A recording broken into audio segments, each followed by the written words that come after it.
I'm here at the GBM press conference. First one I've been to. I'm up in Sheffield, and I'm joined. And I'm going to let you. Yeah, Brummy's in Sheffield. He's got bad experiences with Brummy's. I'll let him get into that himself. But introduce yourself to our viewers. And this is your second fight as well. So, like I'd like to say, you're fresh in the pro game. Fresh. My name's Owen Duran. Like I said, I'm from Sheffield, and I've had a bad deal with Brummy's, to be honest. Tell us a little bit about that. We'll start off on the wrong foot. Talk to us about Sheffield and Birmingham. The war with Sheffield and Birmingham is because I boxed in the 2000 and I think it was 21, and it was the national final. I lost to a kid from Birmingham, and then you've been saying Birmingham's the best. I'm from Birmingham, so you must be right. To be fair, you must be right.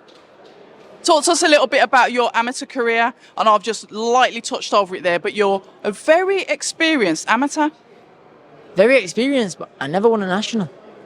I'm a bit devastated, to be honest. I always boxed the best kids. I beat national champions, everything else, but then every national I just never won. But hopefully I can redeem myself as a pro and then just win belts, and everyone's gonna be like, I never knew this kid as an amateur. And then obviously as a pro, they'll be like, yeah, this man's a good pro. But we'll see. Making the decision to turn over pro, talk to us a little bit about that journey and your journey with GBM Sports. My decision just was basically I've always boxed. I got into boxing because I was a bully kid, obviously. I'm kind of like geek looking, aren't I? You can tell. I'm still a bit nerdy now though. I honour it now. As a kid I was like, no I'm not.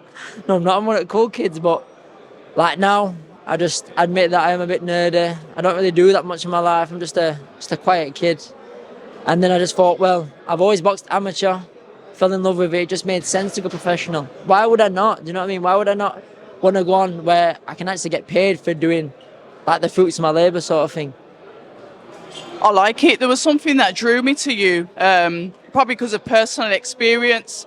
I lost my brother to cancer a couple of years ago. So when I heard your story up there, I mean, you can tell us a little bit about it. Was prostate. It's a rough do. End of the day, it's a rough do. Sorry to hear that. I didn't know, but in a way, that's a positive. I'm glad you're speaking to me. I'm glad you want to tell me as well, to be honest. It's a good thing.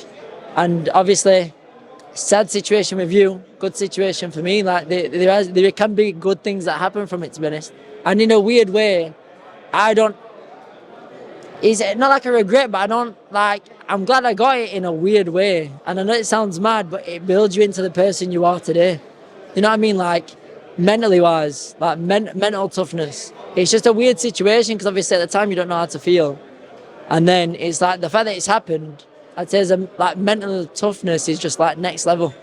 It's just do you know what I'm trying to come from? Obviously, I don't wish cancer on anyone, but the fact that I've had it, I just think it's made me into a better person. So. Trials and tribulations, and that's why I always say, boxers are to be admired. I always say that they're special people because you do the things that a lot of us, myself included, standing with this camera here and a microphone, couldn't do. You're somebody that is, gets in there, goes against adversity, but your decision to become a professional fighter through all of that, talk to us a little bit about that journey and why you intend this time to get some bloody titles. To be honest, I don't really know. I don't really know why I want to box. Who would want to box though? There's something not right upstairs, is there? Yeah, 100%. Because you're just doing it. It's a love-hate relationship. Boxers love boxing, and then it's boxing itself actually hates us because all you're doing is just beating yourself up all the time. But it's just something I felt like I needed to do. And obviously with the cancer thing, I just thought, in a weird way, I was just thinking oh my God, what a story. Has anybody that's had cancer ever been a world champion after? But then I was like, Daniel Jacobs. Yeah. What a man. Yep. You know what I mean? I was like, Daniel Jacobs, think about how good he is. I was like, why can't I be the next Daniel Jacobs? Talk about turning a negative into a positive. That is a really strange way to look at it, but I guess you're the generation of social media. You kind of see things differently to how us old fogies see it. I mean, it was either that or let cancer kill you sort of thing. If it kills you mentally, you may as well be dead anyway. So I can either be like, oh, why me? at first, obviously, everyone thinks like that, like, why me? Why have I got cancer? I'm fit, this and other. I've always trained. Don't really, well, I don't drink. Not even don't really. I don't drink. Don't do drugs. I thought, are you taking the piss? But I just got to do it as a positive, because if you do it with negative, it's just like, it just eats away at you. And then if I didn't box, it'd just be a regret that I'd have for the rest of my life. I just thought, I've got to give it a go, see where I end up.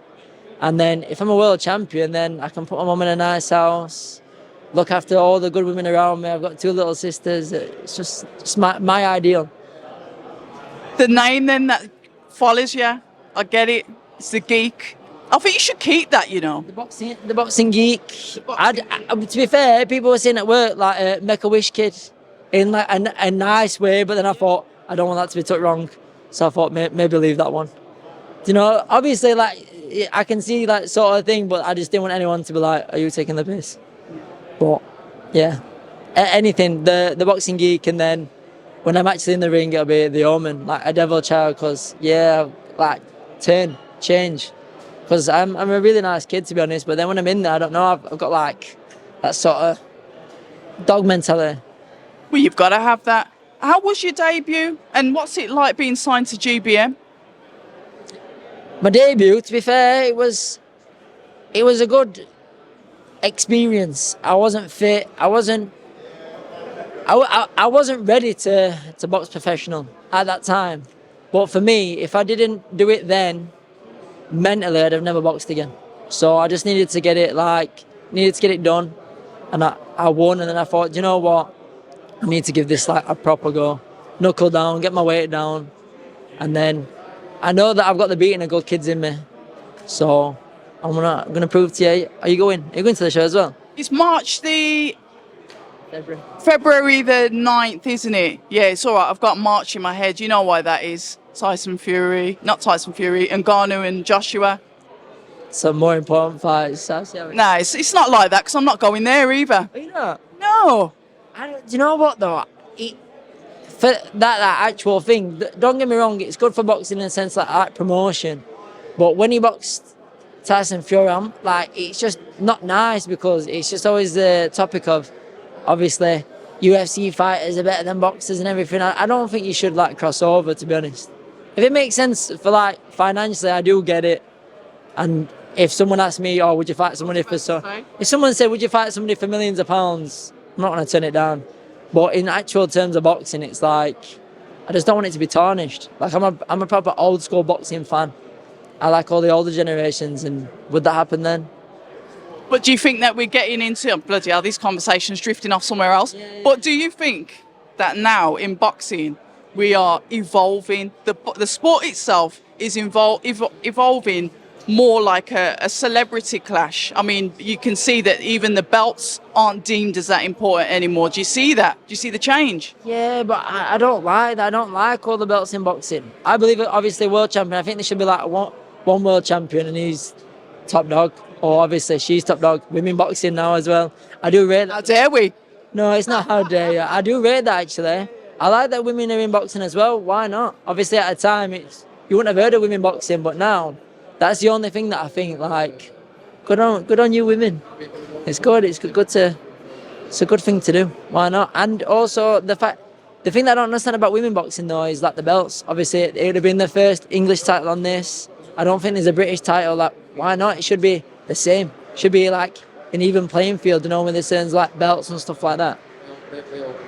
Times are changing, as I'm sure as there's more women getting involved in boxing, we'll start to see more of a variety. But back to you. This is about you. Your performance. It's all right. I'll do the same thing. Your performance then. You said you weren't really happy with your debut. It is what it is, but you're fit, you're in shape, you're ready. What can we expect from you on your next fight? I'll never lie to you. I'm not the biggest hitter. Don't be expecting me to like knock people out. Well, that's what I was expecting. But I mean, but I'm not gonna lie to you. I've got a mean body shot. I love a good body shot, so hopefully I can get him out of the ring. You never know, obviously, like we discussed earlier, professional boxing is a different sport. I didn't have that many stoppages as an amateur. And then if I can start sitting down on my punches, and then if I can start stopping kids, I'd love that. I'll be honest. It'd be nice. It'd be like icing on the cake sort of thing. You do like a bit of icing on the cake. Listen, it's been a pleasure. I wish you all the best. I don't know if I'm going to be there is the truthful answer, but I'm absolutely... Don't lie to me. Well, what's the point? But at the same time, if you're not there, I will be upset. Do you see? Do you see the connection I've got already with the Geek? And I'm going to call you the Geek now. I like that. I think it's the boxing Geek. I like it. I do. What's that call you? Anything you like. October Red. October Red. All right then. October Red. Listen, thank you for your time. We wish you all the best. Keep being an inspiration as well, because you never know who's listening and who's watching that just might need a bit of advice and a bit of comfort from what you've gone through or going through to get where you're going to. Oh, yeah, 100%. I'm here for anybody that wants to message me on like any social media or anything like that. Shout it out. It's Owen Duran. Durnan spelled Durnan. So yeah, just talk to me obviously about cancer. I can't help you. I can try and tell you how to feel because I've been in that situation, but it's just sad. I just said just try and be positive. Obviously, sometimes it's harder said than done. And at a time, I was just thinking, what am I doing?